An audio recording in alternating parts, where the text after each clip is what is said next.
Livro do profeta Jonas.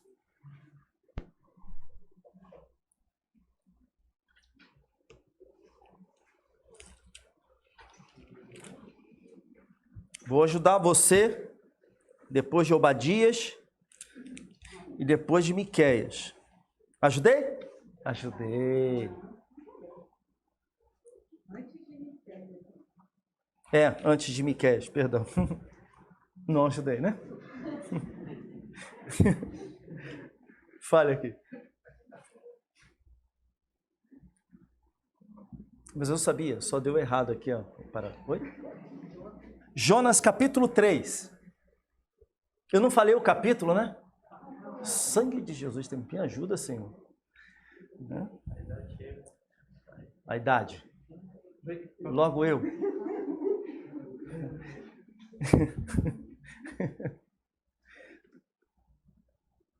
E a idade está chegando. 49, fazer 50. Muito obrigado, tá? Depois de falar que a minha idade está caída, aí ele diz que eu estou muito bem, parabéns e tal. O texto nos diz assim, Jonas capítulo 3. A palavra do Senhor veio a Jonas pela segunda vez, dizendo: levante-se, vá à grande cidade de Nínive e pregue contra ela a mensagem que eu lhe darei. Jonas se levantou e foi a Nínive, segundo a palavra do Senhor. Ora, Nínive era uma cidade muito importante diante de Deus. Eram necessários 3 dias para percorrê-la, em torno, meus irmãos, de 96 a 112 quilômetros assim, de circunferência aproximadamente, é o que os estudiosos dizem. Jonas começou a percorrer a cidade a caminho de um dia, aproximadamente 32 quilômetros, e pregava dizendo: ainda 40 dias e Nínive será destruída. Os ninivitas creram em Deus, proclamaram um jejum e vestiram roupa de pano de saco, desde o maior até o menor. Quando esta notícia chegou ao rei de Nínive, ele se levantou do seu trono, tirou os trajes reais, cobriu-se de pano de saco e sentou-se sobre cinzas. Aqui é um sinal de humilhação. A ideia é essa. E quando diz que ele sentou sobre cinzas, ele estava dizendo: eu não sou absolutamente nada, né? Minha vida não é nada. E mandou proclamar e divulgar em Nínive o seguinte: por mandado do rei e dos seus nobres, ninguém, nem mesmo os animais, bois e ovelhas, pode comer coisa alguma. Não lhes deem pasto, nem deixem que bebam água. Todos devem ser cobertos de pano de saco, tanto as pessoas como os animais. Eu preciso fazer uma observação aqui. Naquela época, né, havia esse entendimento, e lá em Romanos capítulo 8, versos 20 a 22, também há essa questão do pecado. Ele atinge não apenas os homens, mas atinge também toda a natureza. E por isso, dentro do contexto do Oriente, né, os animais também partilhavam, os animais também partilhavam de muitas questões ligadas aos homens, e por isso ele está estabelecendo esse jejum aqui, até mesmo para os animais. Isso é interessante do ponto de vista do nosso entendimento aqui da salvação, né, da situação da natureza do homem, né? Porque o pecado não atingiu apenas a nós, seres humanos, mas atingiu a todo o cosmos, né? Vamos lá. Então clamaram fortemente a Deus e se converteram, cada um do seu mau caminho e da violência que há nas suas mãos. Quem sabe, talvez Deus se volte e mude de ideia, e então se afaste do furor da sua ira, para que não pereçamos. Deus viu o que fizeram, como se converteram do seu mau caminho, e Deus mudou de ideia quanto ao mal que tinha dito que lhes faria, e não o fez. Os irmãos podem sentar, por favor.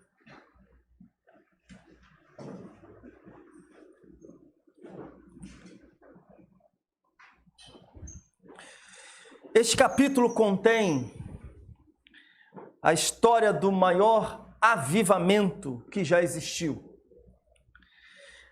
Mais pessoas são convertidas no capítulo 3 de Jonas do que em todo Israel, no Antigo Testamento, ou até mesmo no dia de Pentecostes.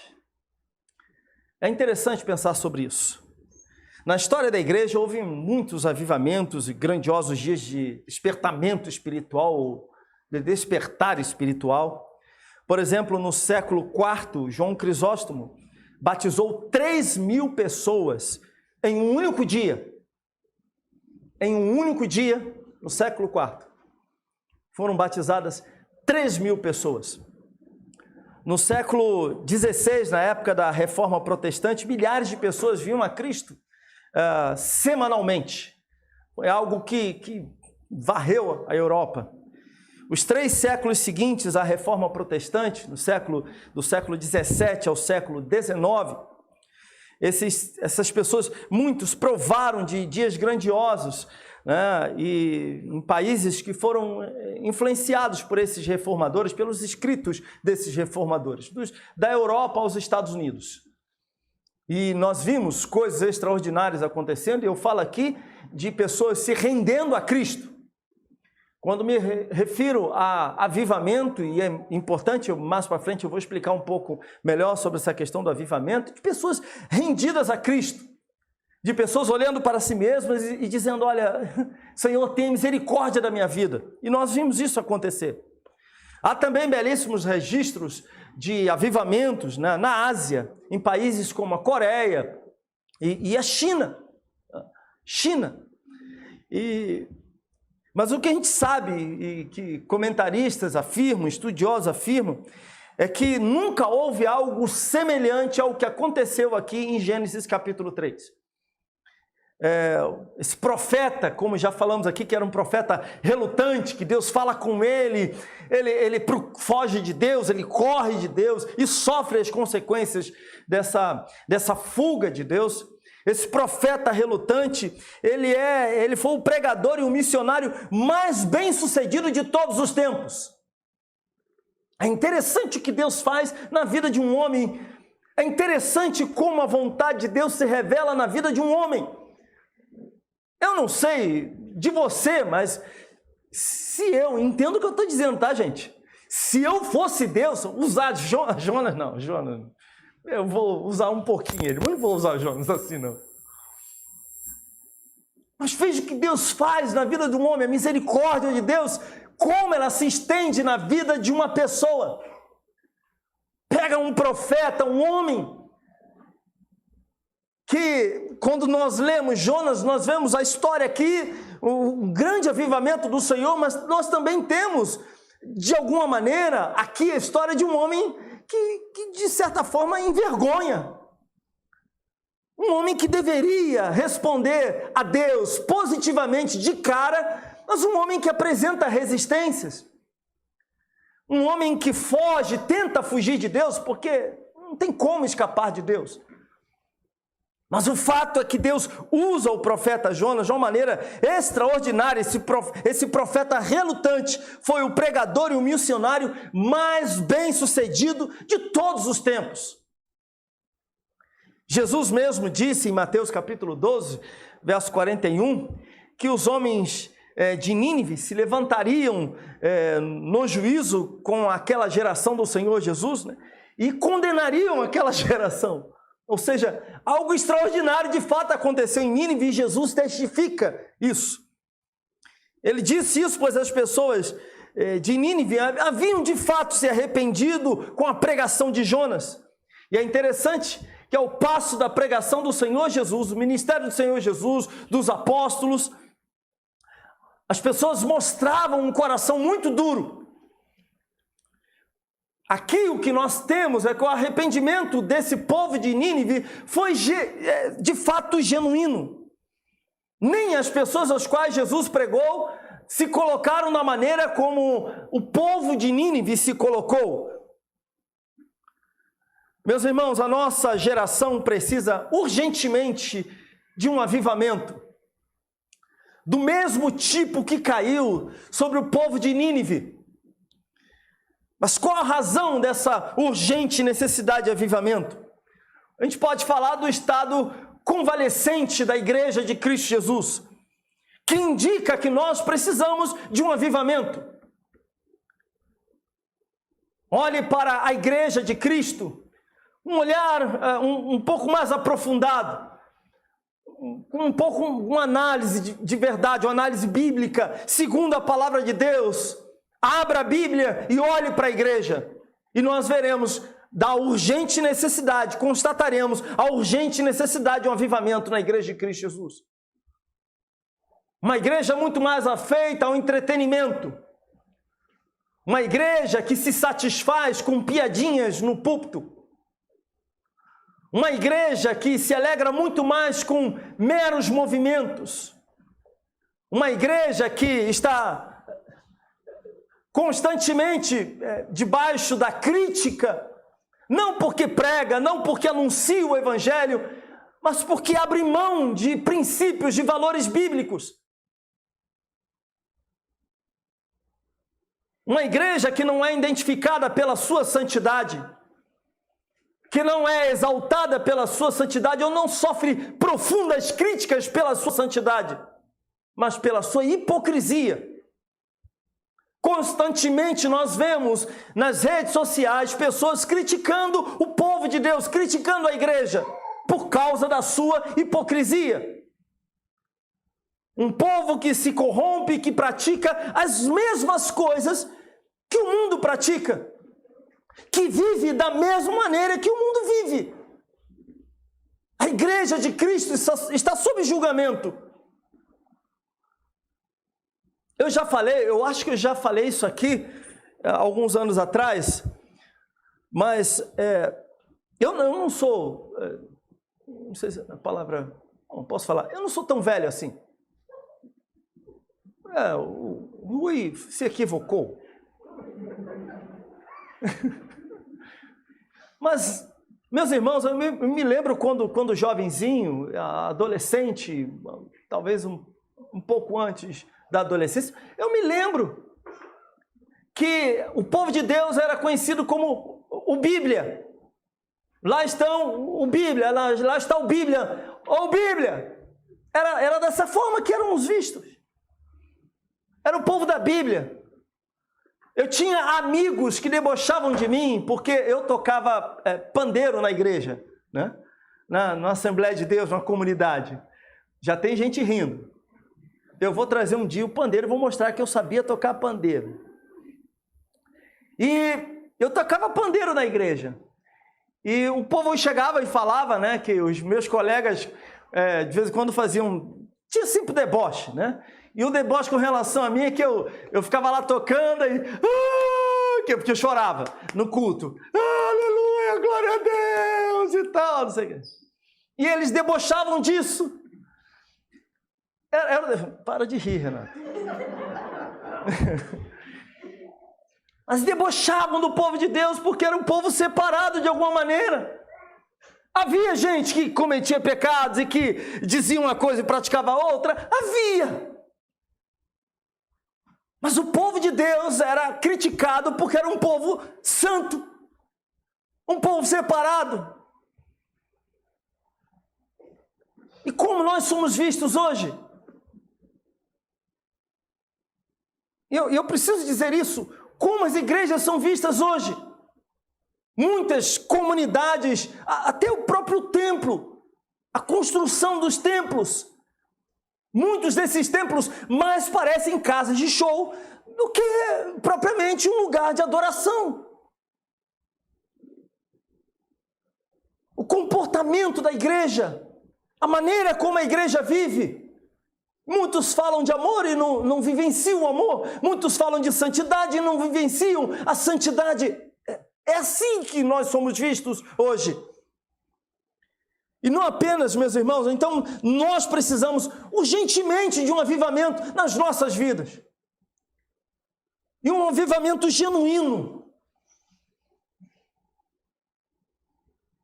O povo de Deus precisa sair dessa UTI espiritual.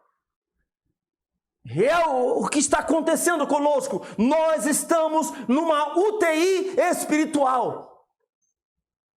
Quantos do povo de Deus leem a Bíblia diariamente, frequentemente? Quantos do povo de Deus, de fato, ao longo da semana, têm uma vida diante do Senhor, de leitura, oração, devoção? Quantos? Quantos de nós jejuam? Quantos de nós oram de verdade? Quantos de nós gastam tempo ao longo da semana, tem tempo durante o dia para buscar verdadeiramente ao Senhor? Para muitos, a vida de devoção se resumiu a um tempo na igreja, aos domingos, um domingo, um dia de manhã, que vem à casa de Deus. À noite não, porque isso daí é coisa dos antigos.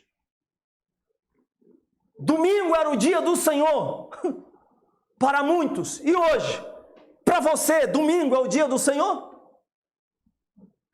A sua vida espiritual se resume ao quê? A um culto durante a semana? Eu estou chutando a canela, tá? E não é indireta, é direta mesmo. Como é a sua vida, o seu dia a dia? Me parece que boa parte de nós está até mais preocupado com a questão do corpo físico do que com a vida espiritual. Academia não falta um dia, mas o culto abre mão dele por qualquer coisa. Fez sol, vou para a praia.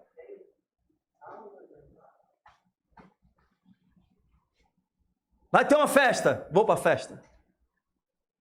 Vai ter isso, não vai dar para ir para a igreja porque agora tem... Vai ter jogo do Flamengo. Não, cara, não.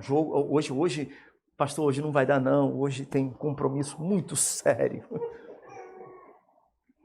Eu falo isso porque eu sou flamenguista, tá? Vocês já sabem, né? Lógico.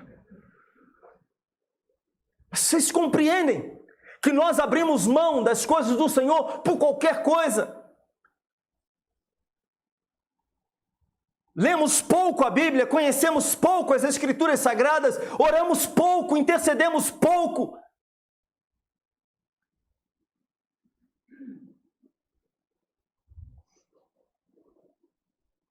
E a nossa vida espiritual muitas vezes se resume àquilo que nós fazemos dentro da igreja. Fora da igreja não existe. Dentro da igreja cantamos, levantamos as mãos, batemos palmas e aquela coisa toda. Mas encontramos dificuldades, e eu vou falar isso agora, já para deixar sem graça. Porque é um tal de levanta na hora do culto para beber água. Eu duvido que no cinema faz isso. Passando lá o 007. É um filme bom, né? Eu não sei. Falaram que era um filme bom. Ou então Homem-Aranha, esse último. Falaram que é espetacular. Eu duvido que levanta no meio da sessão para ir pegar água. Duvido. Mas nós somos um povo fraco. Porque não suportamos ficar 1 hora, 40 minutos, 45 minutos, 50 minutos para ouvir a palavra de Deus. Essa é a fotografia da igreja. E nós não podemos negar. Portanto, precisamos de avivamento. Martin Lloyd Jones, um teólogo do século XX, teólogo de origem galesa, mas foi ministro do Evangelho durante 30 anos, pregou na capela de Westminster, em Londres, um renomado teólogo. Aliás, eu tenho alguns livros dele sobre avivamento. O livro dele talvez seja o melhor livro, o melhor texto sobre avivamento é dele. Ele também tem um comentário que ele faz sobre o Sermão do Monte, espetacular. Acho que o melhor material que nós temos é dele também nesse sentido. Ele escreveu o seguinte, sobre avivamento, ele disse o seguinte: é uma experiência na vida da igreja quando o Espírito Santo realiza uma obra incomum. Ele a realiza primariamente entre os membros da igreja. É um reviver dos crentes. Não se pode reviver algo que nunca teve vida. Assim, por definição, o avivamento é primeiramente uma vivificação, um revigoramento, um despertamento de membros de igreja que se acham letárgicos, dormentes, que estão quase morrendo. subitamente o poder do Espírito vem sobre eles e eles são levados a uma nova e mais profunda consciência das verdades que antes sustentavam intelectualmente, que talvez também num nível mais profundo. Eles são levados a humilhar-se e ficam convencidos de pecados e cheios de temor pelas suas condições diante de Deus. Muitos deles acham que nunca tinham sido cristãos. Depois, como resultado do seu revigoramento e avivamento, começam a orar. Novo poder entra na pregação dos pastores. Oh, Jesus, tem misericórdia da minha vida. E o resultado disso é que muitos que estavam fora da igreja são convertidos e ingressam nela. Assim, as duas principais características do avivamento são: primeiro, este extraordinário revigoramento dos membros da igreja, e segundo, a conversão de muitos que até então estavam fora na indiferença do pecado. Isso é avivamento. Avivamento não é blá blá blá. Avivamento não é gritaria. Avivamento não é agitação. Avivamento não é mera festa dentro da igreja. Avivamento não é mera empolgação com a igreja, com a comunidade de fé. Avivamento não é evento. Avivamento é isso que eu acabei de ler.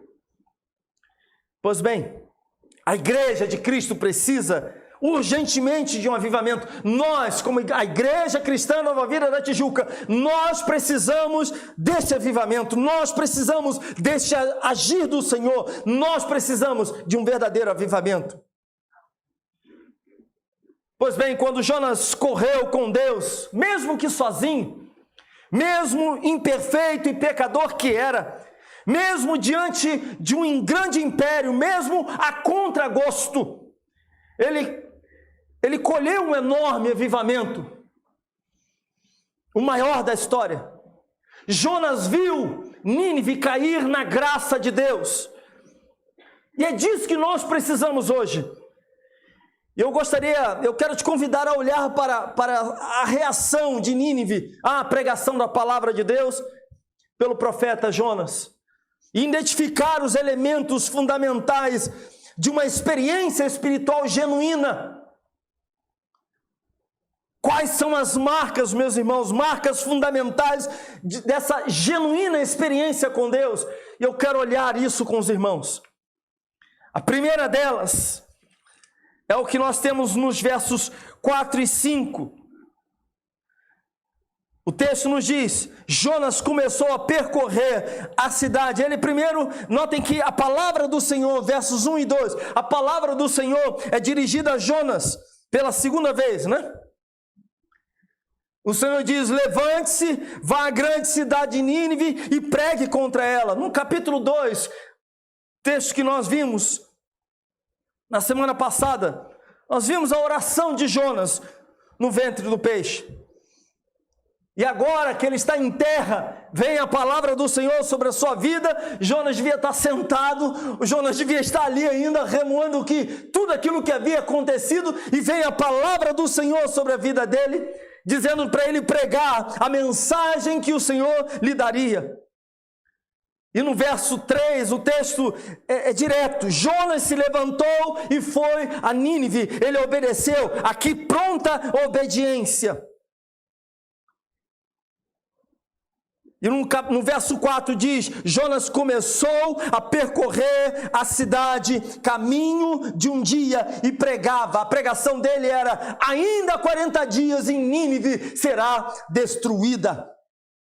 No verso 5, os ninivitas creram em Deus, proclamaram um jejum e vestiram roupa feita de pano de saco, desde o maior até o menor.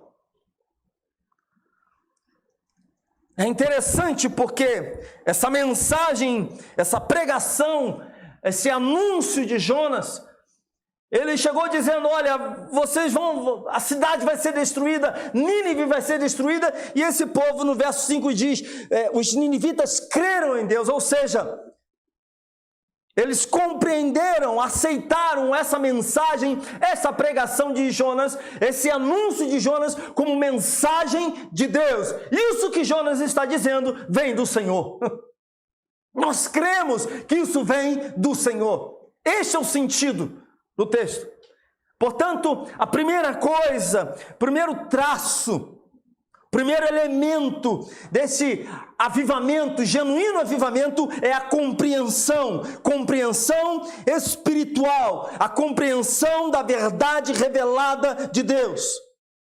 Os ninivitas ouviram e compreenderam a mensagem do Senhor. A palavra foi pregada e foi crida e foi colocada em prática. E ela foi colocada em prática porque eles compreenderam de verdade que aquilo vinha de Deus, que era a mensagem do Senhor.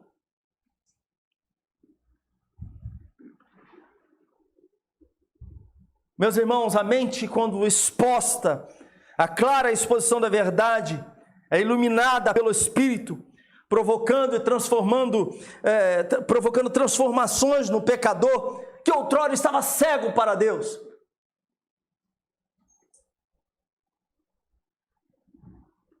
E o diabo sabe, meus irmãos, que sem compreensão não pode haver salvação nem avivamento. Por isso que o diabo se empenha em cegar o entendimento.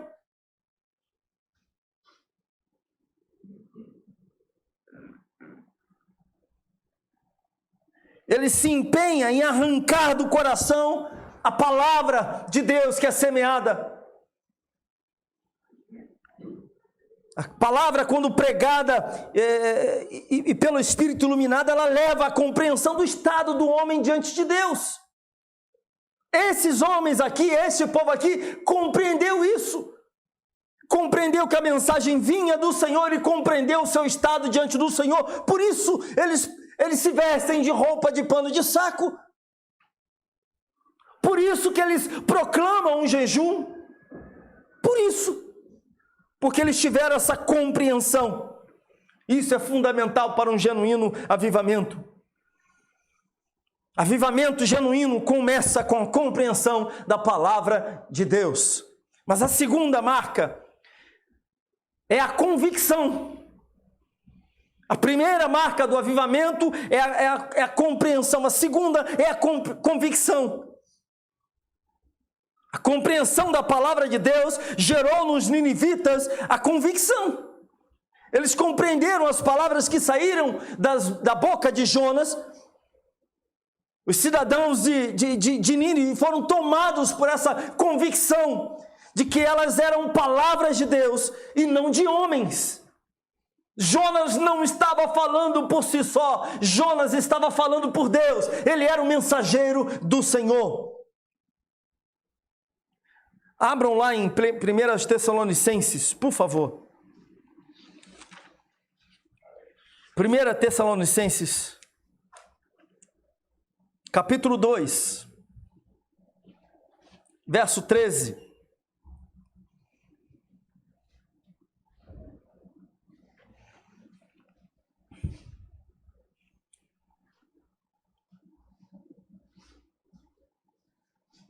Os tessalonicenses se convenceram da mesma maneira. Paulo, diante da pregação de Paulo.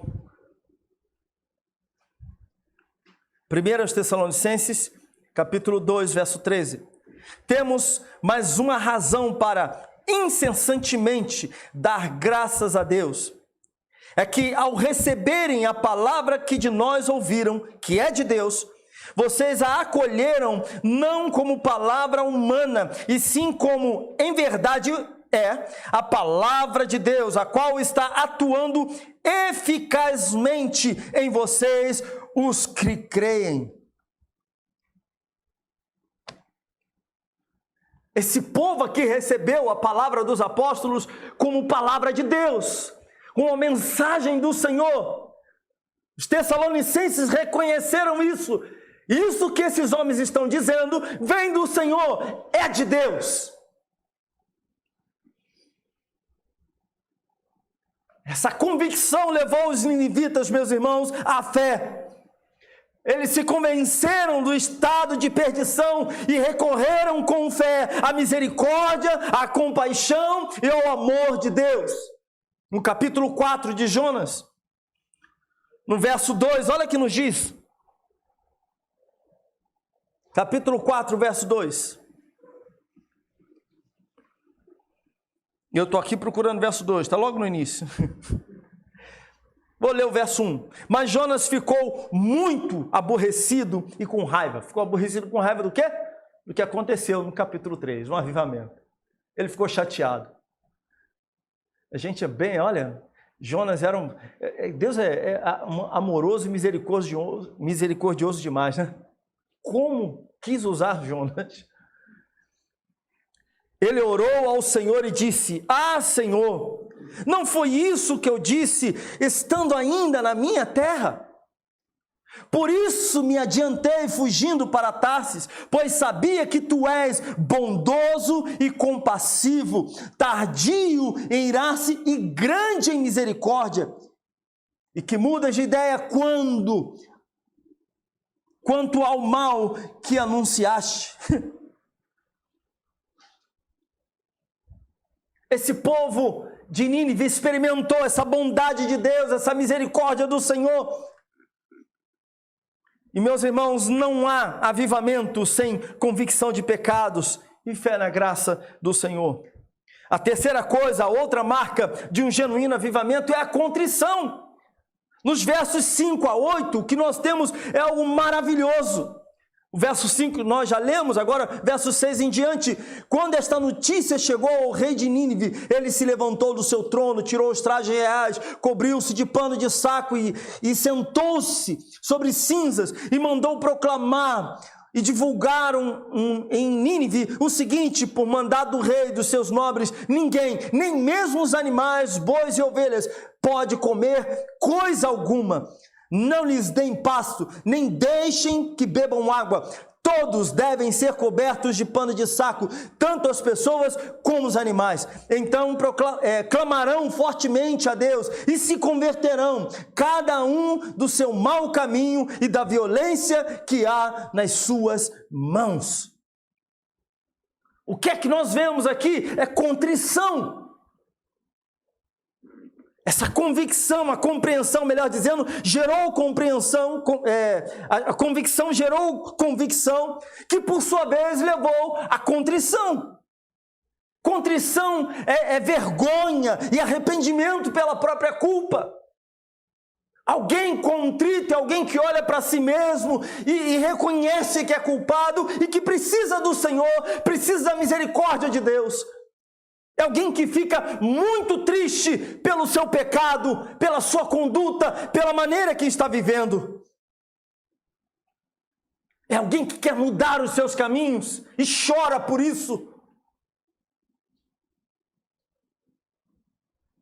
É alguém que está disposto a abrir mão de qualquer coisa por causa do Senhor.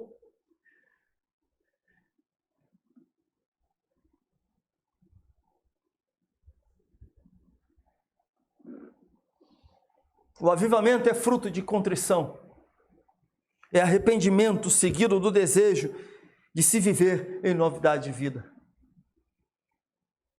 Avivamento é arrependimento seguido do desejo de se viver em novidade de vida. É alguém que olha para si mesmo e chora pela sua condição e diz: eu não sou digno, eu preciso do Senhor, tenha misericórdia de mim, ó Deus. Eu não posso mais continuar do jeito que eu estou. Eu não posso mais continuar com a minha vida do jeito que ela está. Eu preciso mudar, eu não consigo mudar, eu preciso de Deus.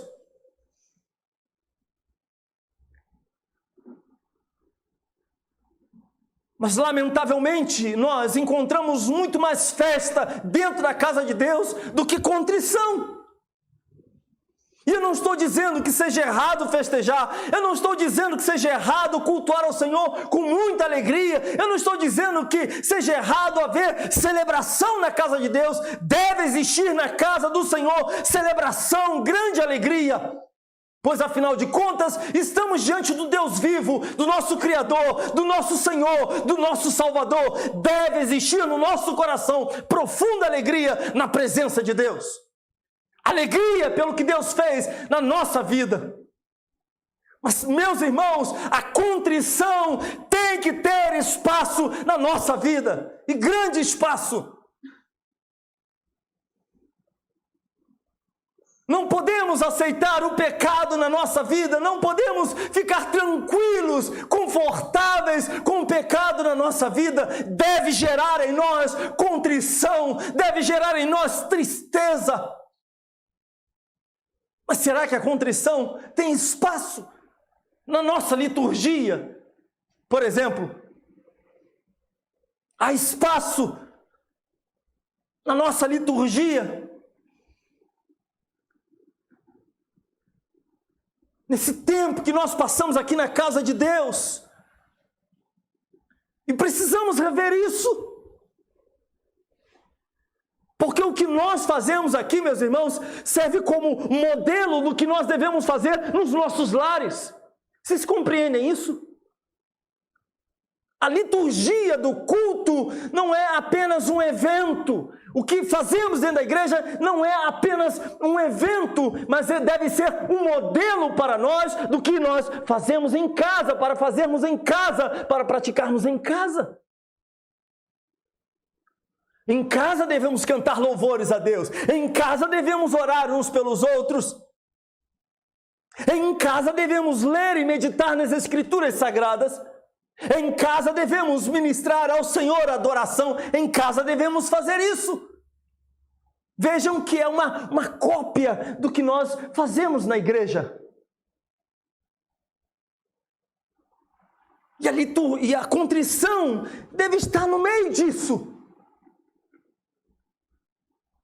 Precisamos incluir isso nos cultos. Deve existir contrição nos cultos e deve existir contrição, espaço para contrição nos nossos lares. Olharmos para nós mesmos e chorarmos pelos nossos pecados.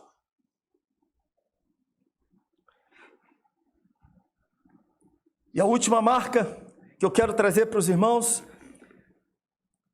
desse genuíno avivamento do Senhor é a confissão. Nos versos 8 a 10, todos devem ser cobertos de pano de saco, tanto as pessoas como os animais. Então, clamarão fortemente a Deus e se converterão, cada um do seu mau caminho, da violência que há nas suas mãos. Quem sabe? Talvez Deus se volte e mude de ideia, e então se afaste do furor da sua ira, para que não pereçamos. Deus viu o que fizeram, como se converteram no seu mau caminho, e Deus mudou de ideia quanto ao mal que tinha dito que lhes faria e não fez. Então aqui nós temos o caminho para um avivamento: compreensão, convicção, contrição e confissão. Tendo compreendido a palavra de Deus, se convencido dos pecados e recorrido à graça de Deus, arrependidos e desejosos de mudança, os ninivitas confessaram os pecados a Deus e receberam em troca o perdão. E como nós precisamos dessa experiência, dessa genuína experiência de avivamento. Como nós precisamos dessa graciosa visita do Senhor, do Espírito trazendo tempos de refrigério, a presença de Deus na nossa vida. Como nós precisamos de parar diante do Senhor e falarmos para Deus: Senhor, nós temos pecado nisso, nisso e nisso, eu tenho errado nisso, tenho feito tais coisas, meus pensamentos têm girado em torno disso, tenho desejado essas e essas coisas, ajuda-me, Senhor. Coragem para dizer para Deus: Senhor, eu tenho errado, eu tenho falhado. Sem dar desculpas, eu fiz isso porque o irmão fulano fez tal coisa. Eu falei mal da Emily porque a Emily falou mal de mim. Você entende isso? Eu procedi dessa forma porque isso aconteceram.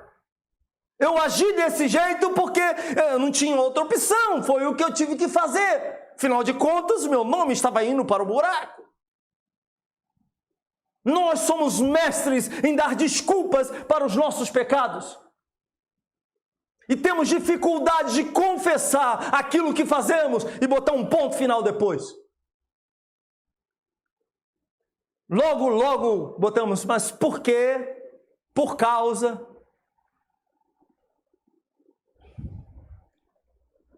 Nós precisamos, meus irmãos, desse genuíno avivamento. E eu quero trazer 4 coisas aqui para a nossa aplicação. Coma a palavra de Deus. A primeira delas, compreenda a palavra de Deus. Leia a Bíblia, ouça sermões, leia bons livros. Estude e compreenda as Escrituras Sagradas. Pratique as disciplinas espirituais. Mas, sobretudo, coma as Escrituras Sagradas. Não entendi tal texto. Mergulhe profundamente, anote suas dúvidas. Procure o pastor, procure o João, procure ajuda. Tome cuidado com a internet. É outra coisa que eu tenho que falar. Porque tem muito maluco escrevendo coisa doida ali. Tem muitos sites aí com cara de site de crente, mas falta substância, falta verdade. Tem foguinho do Espírito, tem tudo, né? Labaredas e mais labaredas. Geralmente aparece um cidadão assim, ó. Né, Renato? Assim, ó. E um monte de labaredas, um leão atrás, botaram recentemente. Tem sempre alguém dizendo, vocês nunca ouviram falar disso, venham estudar conosco. 2000 anos de história, que coisa maravilhosa. O fulano que nasceu ontem, não tirou nem as fraldas, ele descobriu toda a verdade. É risível. Sabe, a pessoa despreza tudo. Não, olha, isso aqui na verdade significa tal coisa. Coma a palavra de Deus. Talvez você precise se reconciliar com a sua Bíblia. Você tem uma Bíblia em casa? Ou você tem um aplicativo da Bíblia? Compre uma Bíblia e faça dessa Bíblia a sua Bíblia. Leia, folheie a sua Bíblia. Anote na sua Bíblia. Tem Bíblia agora com espaço para anotação. Gaste tempo, anota ali. Tenha um caderno de anotações ao lado. Coloque ali as suas dúvidas e corra atrás. Não é difícil achar o pastor Evandro. Não é, gente. Vocês têm meu celular, João. É difícil de achar, João? Não é. É fácil. Gente, procura. Mas se reconcilie com a sua... Você está de mal com a Bíblia? Quem aqui está de mal com a Bíblia? Fechei o olho. Talvez você tenha que fazer as pazes com a sua Bíblia. Talvez a sua Bíblia esteja lá num cantinho da casa que há algum tempo você não mexa nele. Nesse cantinho. Vai lá, pega a Bíblia. Ou então quer iniciar uma nova fase de estudante das Escrituras Sagradas. Compra uma Bíblia nova, meu filho. Pastor, eu estou sem dinheiro, estou desempregado. Fala com o João, ele vai... Não. Mas tem Bíblia aqui na igreja. Eu tenho Bíblia em casa, minha esposa fica louca comigo. Tem Bíblia de tudo em inglês. Eu não sei ler inglês, então meu inglês é horrível. Mas aí eu comprei uma Bíblia em português, bilíngue, né? Para me aperfeiçoar.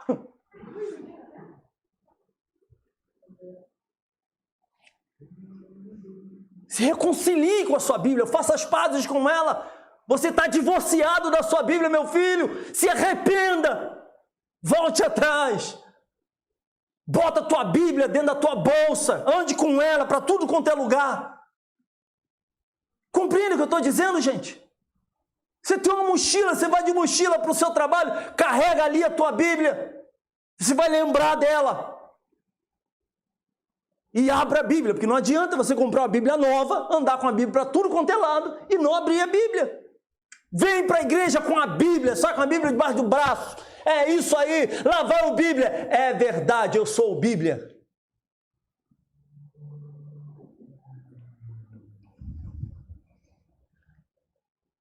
Segunda, creia na palavra de Deus. Agarre-se às promessas do Senhor. Aquilo que o Senhor diz. Coloque a palavra de Deus nas veias do seu coração. Faça da palavra de Deus o seu sangue, a sua força. Terceira, constranja-se com a palavra de Deus. Deixa a Bíblia examinar o seu coração, rapaz. E moças também.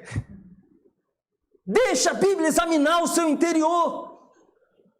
Ela vai te constranger, ela vai dizer, eu estou errado nisso, e é verdade. A mudança começa aí. Pergunte a Deus, leia e pergunte a Deus. Enquanto você está lendo, converse com o texto sagrado. Leia os salmos. Converse com a Bíblia.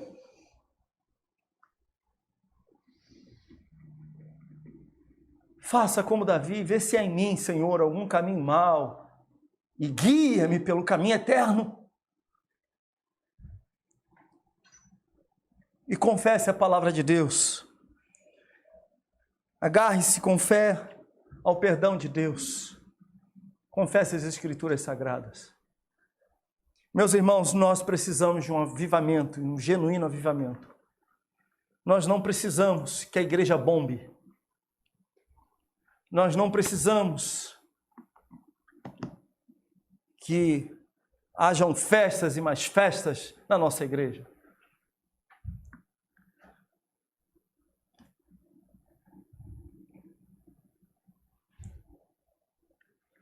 Isso é uma das coisas que mais me deixam angustiados como pastor.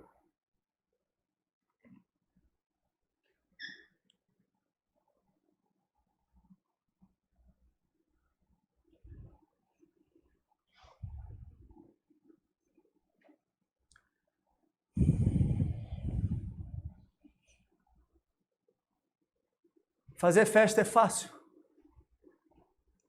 Promover congresso disso, congresso daquilo outro, encontro disso, encontro daquilo outro é fácil. É fácil.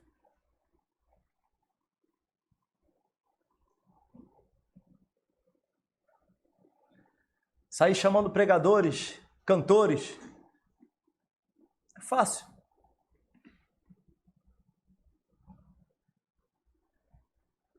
Chamar jogadores de futebol para me dar uma palavra, é fácil. Creia, é fácil. Eu conheço um. Se eu dissesse, poxa, você pode ir lá para falar com a turma, com os jovens e tal, sobre futebol, ele viria. Mas é isso que é a igreja? É isso que nós precisamos? Nós precisamos de um verdadeiro avivamento. Nós não podemos ser meramente religiosos. Pessoas que frequentam a igreja uma vez por semana. A nossa vida tem que ser diferente. E eu espero que você repense nisso. Coloque em prática isso. Ouça a voz do Senhor. Arrependa-se dos seus pecados. Seja constrangido pela palavra de Deus. O meu desejo é que a Bíblia te constranja e te constranja muito. Sabe? Você ter vergonha. Ficar assim. Você não ter palavras para não conseguir levantar a cabeça. Que Deus faça isso com a gente. E aí tudo será diferente. Amém? Curva a cabeça, por favor.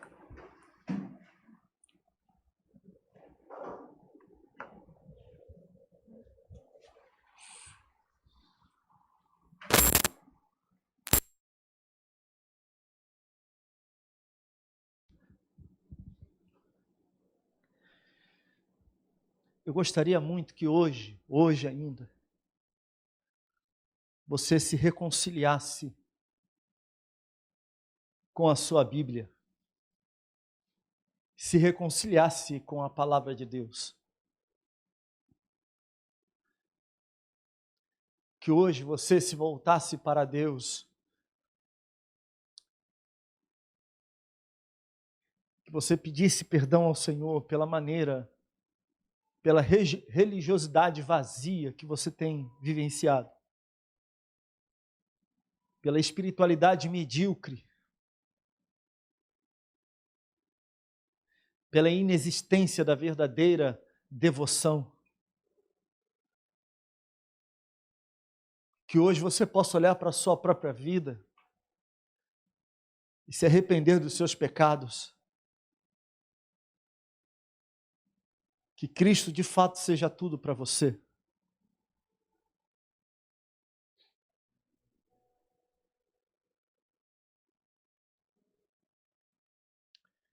Pois às vezes a gente diz que Cristo é tudo para nós, mas na verdade Ele está lá no final da fila, porque tem muitas outras coisas que são mais importantes no nosso coração. Aquilo que se assenta no trono do nosso coração, isso sim é o mais importante para nós. O que ocupa mais a nossa mente durante o dia, isso sim é o que é mais importante para nós. O que é que você ocupa mais a sua mente, o seu coração? O que é que você deseja mais para a sua vida hoje? Seja sincero diante do Senhor. E neste momento, peça a ajuda de Deus, a graça do Senhor, que você possa dizer: Senhor, não é o Senhor. Não é o Senhor. Eu estou no erro. Me ajuda, tenha misericórdia de mim. Eu preciso me consertar diante do Senhor. Eu preciso de fato amar a Tua palavra, reconhecer a Tua palavra como mensagem do Senhor para a minha vida. Eu preciso ficar constrangido com as Escrituras Sagradas em cada momento em que eu me debruçar diante delas. Eu preciso ser afetado no meu interior. Nós precisamos disso, meus irmãos. Precisamos ser um povo afetado pela palavra de Deus. Nós precisamos ser feridos pelas Escrituras Sagradas. Nós precisamos sangrar por causa das Escrituras Sagradas.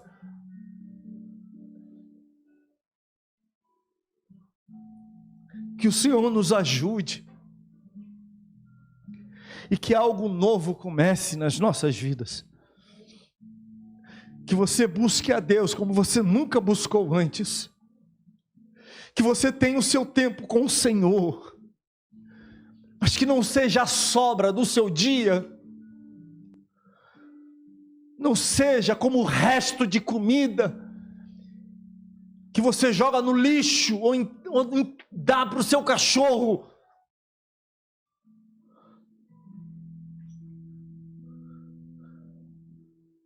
Mas que seja o principal, o melhor do seu tempo, o melhor da sua vida, a sua oferta. Não é o que sobrou, é o que você tem de melhor.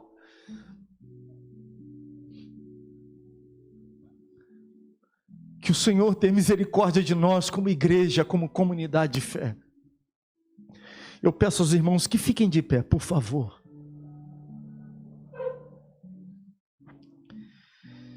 Se nós não estivéssemos no tempo ainda de pandemia, eu pediria aos irmãos para darem as mãos uns aos outros.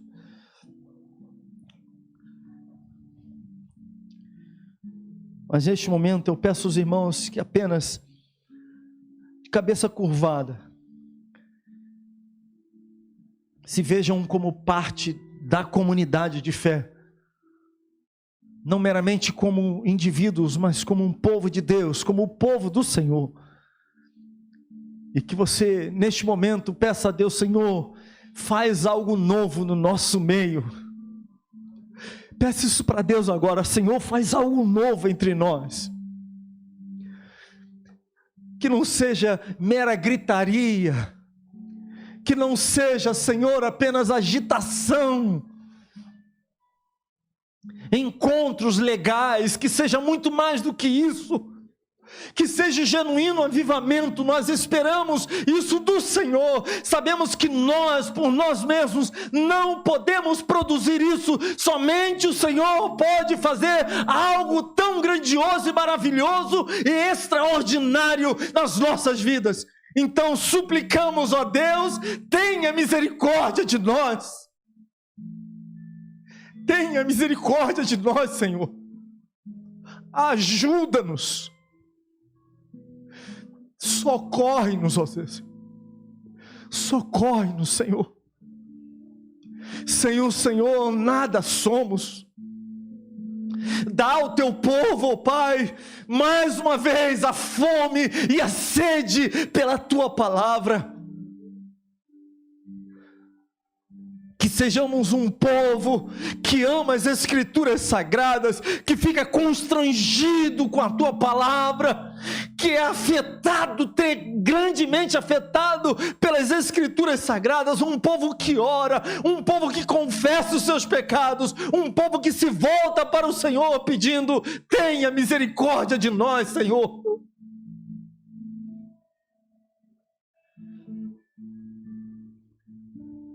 Ajuda-nos, em o nome de Cristo Jesus, Pai, em o nome de Cristo Jesus, Senhor. Aleluia. Levante as suas mãos ao Senhor.